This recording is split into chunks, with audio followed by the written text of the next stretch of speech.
સાબરકાંઠા જિલ્લામાં Bharat times news bureau ઓફિસનો શુભારંભ કરવી ગુજરાતના એક સમયના ભવ્ય એવા હિંમતનગર શહેર અને સાબરકાંઠા જિલ્લાના વિકાસથી વંચિત ગામોની વ્યથાને વાચા આપવા માટે Bharat times news channel bureau ઓફિસનો હિંમતનગર શહેરમાં શુભારંભ કરવામાં આવ્યો, જેમાં ઉદ્ઘાટન શ્રી ગજેન્દ્રસિંહ યુ પરમાર, પૂર્વ રાજ્યકક્ષાના મંત્રી શ્રી તથા શ્રી મુખ્ય મહેમાન Shri Ghanshyambhai Patel, Bharat times news managing director ઉપસ્થિત રહ્યા હતા અને રિબિન કાપીને ઓફિસનું શુભમુહૂર્ત કરી શ્રી ગણેશ કર્યા હતા અને ધારાસભ્ય શ્રી રાજેન્દ્રસિંહ પરમારે ભારત ટાઈમ્સ ન્યૂઝ ચેનલને શુભેચ્છાઓ પાઠવી હતી.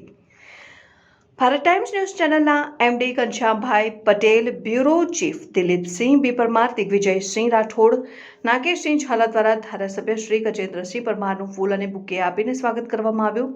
સાબરકાંઠા જિલ્લા બ્યુરો ઓફિસના ઉદ્ઘાટનમાં પત્રકાર મિત્રો, પોલીસ સ્ટેશનના મિત્રો અને ક્ષત્રિય સમાજના પ્રમુખ ગજુભા અને અગ્રણીઓ, તાલુકા સદસ્ય અને આજુબાજુના ગામડાઓમાંથી સરપંચશ્રીઓ મોટી સંખ્યામાં લોકો ઉપસ્થિત રહ્યા હતા. તેમજ કોમેડી કિંગ હેલો ભાવિકની ટીમ પણ ઉપસ્થિત રહી હતી. જોતા રહો ભારત ટાઈમ્સ ન્યૂઝ. આજે સાબરકાંઠા જિલ્લા મથકે ભારત ટાઈમ ન્યૂઝના બ્યુરોના ઓફિસના લોકાર્પણ પ્રસંગે એમડી શ્રી ઘનશ્યામભાઈ તથા મારા પરમ મિત્ર દિલીપસિંહ પરમાર સાથે ઉપસ્થિત એમની આખી ટીમ અહીંયા ઉપસ્થિત રહી અને આજે એક બ્યુરોનું ઓફિસનું લોકાર્પણ કર્યું.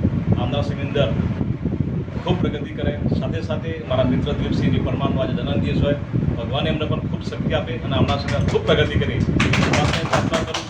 અને આપ પણ આખી ટીમ સાથે આ જિલ્લાની અંદર ખૂબ નામના કમાવો અને રાષ્ટ્રીય સ્તરે પણ આપ પ્રગતિ કરો એ શુભકામના. ભારત માતા કી જય. વંદે માતરમ.